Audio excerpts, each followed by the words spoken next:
Assalamualaikum warahmatullahi wabarakatuh.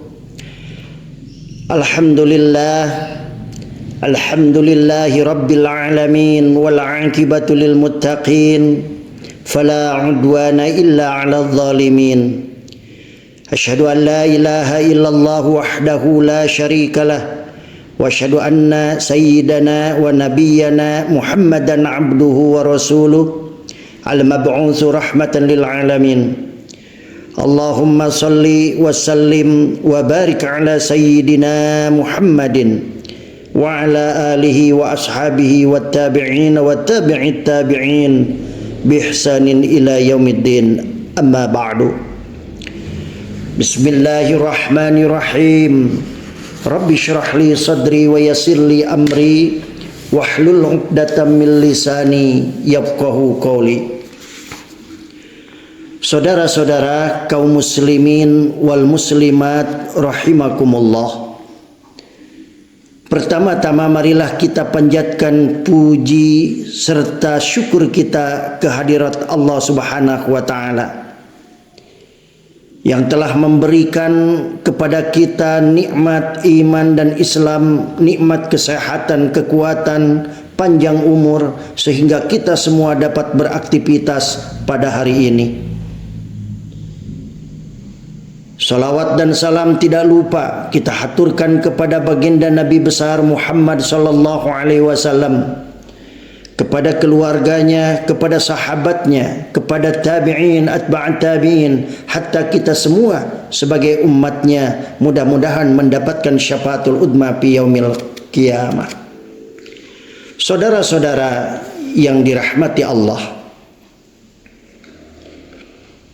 pada hari ini kita akan melanjutkan tentang sedekah. Sedekah merupakan amalan yang memiliki pahala besar dalam Islam. Secara esensi sedekah mencakup hubungan vertikal dan horizontal karena ia memiliki hubungan yang erat dengan Allah dan hubungan yang erat dengan manusia. Menyedekahkan harta kepada orang lain bukanlah perbuatan yang mudah. Apalagi kalau dalam diri kita masih ada rasa cinta pada harta, akan bertambah sulit dan berat. Hanya saja beratnya sedekah akan diganti oleh Allah dengan pundi-pundi pahala yang sangat besar. Allah Subhanahu wa taala akan memberikan 5M kepada orang yang bersedekah. Apa saja 5M tersebut? Yang pertama, membersihkan harta. Agama Islam telah menetapkan aturan-aturan dalam mencari rezeki secara rinci. Setiap muslim harus mematuhi aturan-aturan tersebut. Orang yang mencari rezeki dengan cara yang haram, maka hal itu menyebabkan harta yang didapat juga menjadi haram. Seorang pedagang misalnya, walaupun barang yang diperdagangkan termasuk barang-barang yang halal, tapi jika cara berdagang tidak sesuai syariat Islam, contohnya mengurangi takaran, dusta dan lain-lain, maka keuntungan yang ia peroleh juga menjadi haram. Kita sebagai manusia bukanlah makhluk yang sempurna. Boleh jadi kita telah berupaya menerapkan aturan-aturan yang ditetapkan syariat Islam, tetapi di tengah perjalanannya kita melakukan beberapa kesalahan. Jika seperti itu kondisinya, maka sedekah merupakan solusi paling tepat untuk membersihkan harta yang kita peroleh. Rasulullah sallallahu alaihi wasallam bersabda, "Ya ma'syarat tujjar, inna hadzal bai'a yahduruhul lagwu wal halifu fashubuhu bisadaqah." Wahai para pedagang, sesungguhnya jual beli ini diikuti sumpah dan dusta. Oleh karena itu, campurlah ia dengan sedekah. Hadis riwayat Nasai. Saudara-saudara, M yang kedua adalah membersihkan dosa. As-shadaqatu tutfi'ul khotoya kama yutfi'ul ma'un nar. Sedekah itu dapat menghapus kesalahan sebagaimana air memadamkan api. Hadis riwayat Tirmidzi. Adapun yang ketiga adalah menolak bala dan sakit. Kita semua tahu bahwa dunia ini identik dengan ujian.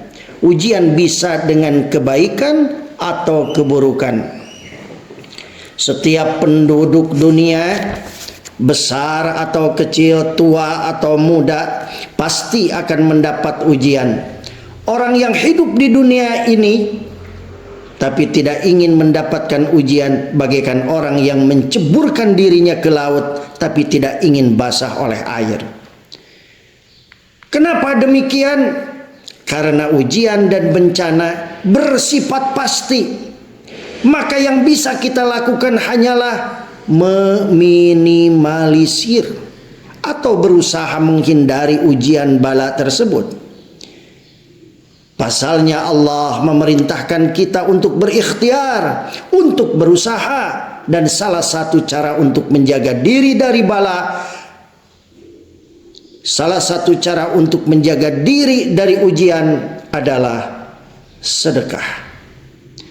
Banyak hadis Rasulullah sallallahu alaihi wasallam yang menginformasikan masalah ini.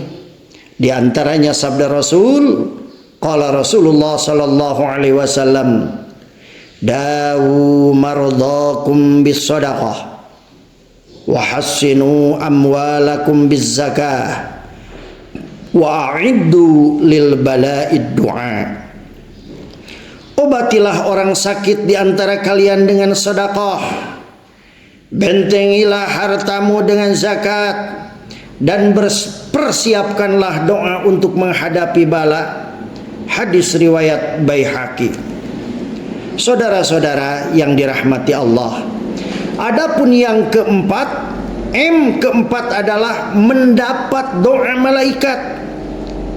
Rasulullah sallallahu alaihi wasallam bersabda, "Ma min yaumin yusbihul ibadu fihi illa malakani yanzilani fayaqulu ahaduhuma Allahumma a'ti munfiqan khalafa wa yaqulul akhiru Allahumma a'ti mumsikan talafa." Setiap hari ketika para hamba memasuki pagi hari, ada dua malaikat yang turun. Salah satu malaikat berdoa, "Ya Allah, berikanlah ganti kepada orang yang berinfak." Malaikat yang lain berdoa, "Ya Allah, berilah kemusnahan bagi orang yang tidak berinfak." Hadis riwayat Bukhari dan Muslim. Orang-orang yang sedekah mendapatkan doa malaikat agar diberikan ganti atas harta yang ia sedekahkan. Doa malaikat mustajab karena malaikat adalah makhluk yang selalu taat, tidak pernah maksiat, selalu patuh, tidak pernah mengeluh. Sebaliknya orang yang enggan sedekah padahal ia mampu akan didoakan malaikat agar mendapat kemusnahan pada hartanya. Saudara-saudara, yang kelima adalah mendapat naungan di padang mahsyar. Setelah manusia dibangkitkan dari kuburnya, Allah akan menggiring dan mengumpulkan mereka ke padang mahsyar, sebuah tempat di mana Allah akan mengumpulkan makhluknya yang pertama hingga yang terakhir. Mahsyar adalah sebuah tempat yang rata, tidak ada tempat yang tinggi, tidak pula ada gunung maupun bukit. Tempat yang rata, semua makhluk akan berkumpul di sana. Saudara-saudara yang dirahmati Allah Subhanahu wa taala, inilah 5 manfaat yang dapat kita dapatkan dari sedekah. Dan semoga Allah Subhanahu wa taala memberikan hidayah dan bimbingan kepada kita, serta kekuatan, khususnya niat untuk bersedekah ketika kita punya kemampuan sesuai kemampuan kita masing-masing. Semoga Allah memberikan ridhonya kepada kita dan kita semuanya dimasukkan ke surganya Allah. Amin ya Allah ya Rabbal Alamin. Demikian, mohon maaf yang sebesar-besarnya apabila ada kata-kata yang kurang baik, tidak pas di hati Bapak Ibu semuanya. Yang baik adalah hidayah dari Allah, yang jeleknya min du'fi nafsi, dari kelemahan pribadi sebagai manusia. Wallahul muwafiq ila aqwamit thariq. Wassalamualaikum warahmatullahi wabarakatuh.